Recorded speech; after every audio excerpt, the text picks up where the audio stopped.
Ladies mtazamaji, this is Joel Geto, the only presenter with the breaking news. Na hapa niko na nani? Embarambamba. Wow. Sasa Embarambamba nikuulize, like mtaweza kusikia Embarambamba nini inakuja kwa akili yake? Inakuja huyo ni mtu kwa matobe, anakimbia anapanda ng'ombe. Yani huyo ni msanii yule anakimbia kutoka Kisii. Na nikuulize, hii suit yako nani huwa anakuosha? Kuna inategemea na mali. Nikikuwa Gikuyu huko utapata wale wa Gikuyu, tunaita wale watu wa mkono wanaosha. Lakini nikiingia kwa matope nikirarua ngoe sirudi. Na umerarua suti ngapi kitangu kwanza hii mambo yako? Tangu nianze ni 15. 15. Na suti moja ni 5,000. 5,000. So sasa hivi nikuuliza hii ni ngapi? Suti peke yake ni 5,000, kuacha na kiatu. Kiatu ni kando. 5,000. Na sasa naona kuna alama. Hii alama ulianguka ama ni alama ambayo iko ulizaliwa nayo? Unajua kwanza hiyo ni dalili inaonyesha kama mimi ni msanii yule anayependa Kenya. Unaona kama Yesu kwa msalaba alitungu mkuki hapa. Kuonyesha yeye ni mtoto wa Mungu. Na mimi sasa hii ni ajali nilipata nikiwa mjamzito. Yaani hiyo ilikuwa mjamzito ngagongo nayo.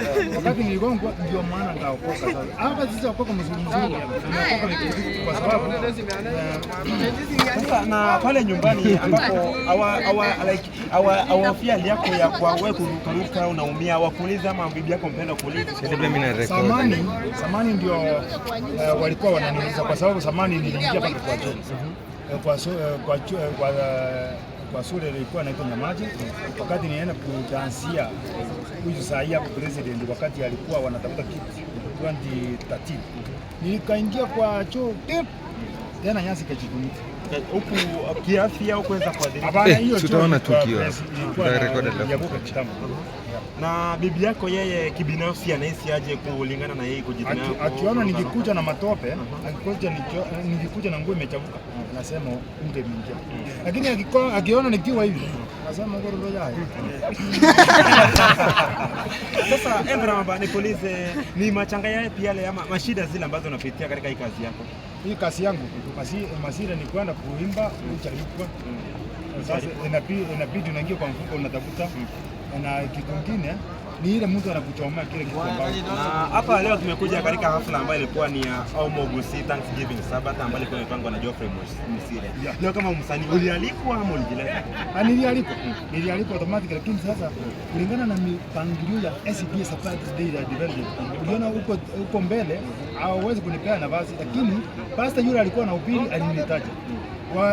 Wanasiasa walikuwa na walinitaja, lakini kulingana na mpangilio kwa SBS kwa sababu wanajua ile speed inatoka.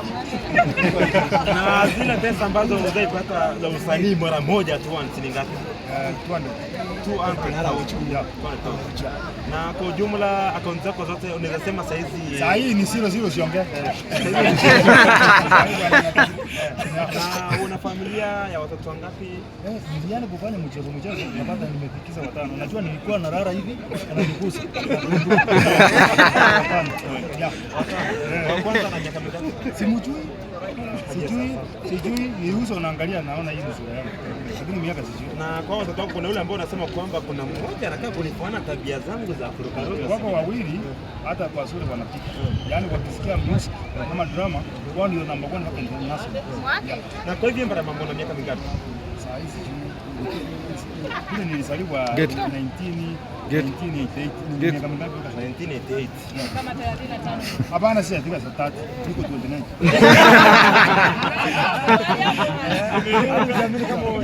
Hapana, si atika. Sasa tena kama umesema uko na 29, unataka ufanye kazi yako ya kuruka kwa miaka mingapi? Kwa kuruka saa hii mpaka 2015 ni miaka mingapi? Yaani 2015 itakuwa karibu 20 years. 25 years. Hapo 20 hapo nitaje sasa. 20 years. Alafu nikoze Embarambamba. Sasa hivi unaonekana tu kusema ukweli ni kama ni pale ni box yako pale tuseme Twitter, mtandao wote. Kuna wale wasichana ambao ni wa kiumri kidogo ambao wanakuja pale nakwambia Embarambamba mimi nakupenda nimekukofia. Wako? Wewe wako. Sasa upaya wananipenda kwa kiko wadogo. na nikikumbuka siku na mtoto wa Zuria Hakuna yule ambaye tuseme ni msichana wa pale university ama wapi Kisumu sijui mimi sijani na makurutu. Naomba mambo sasa una familia. Najua ukipata mama ambaye anakaa pale Roysambu anakaa pale hata Marada pale ako na pesa na kwamba mimi nimekupenda. Niko tayari kukupea pesa, nikununulie gari na hata nikufungulie biashara. Kwa nini kwenda mpaka kile ambacho nataka tukue na wewe kimapenzi. Hiyo sasa nikufuata wale kama kati, mwombe kati. Hiyo nikufuata mali. So hapo ndo mali alielekea. Ile ni kuja kimuziki. Lazima niende kimuziki. Nisiingize wanajua kusingiza. Ukiingiza maneno ya mapenzi unapata hata kuvumbua kuna shida. Kwa hivyo sasa mbara mamba ukiona katika Kenya, ukiona hata kwa Biblia kiongozi yoyote alikuwa kwa Biblia, mtu alifanya akarudi chini ni wanawake. Na kwa hivyo ukiangalia saizi katika usanii, nini kile ambacho kinafanya usanii narudi chini, wanaonekana kama hawajaweza kupewa zile haki zao ambavyo zinafaa. Saa hii unapata hata serikali wakati inaita watu kwa mikutano ya mikubwa, unapata inachua msanii fulani, lakini hawaendi kwa usago wachukue wale wasanii wanasikika sana, lakini wawaleta kwa international. Hiyo unapata msanii anaimba, naona sasa kwa serikali na acha. Na ukipata mtu ambaye anakuitisha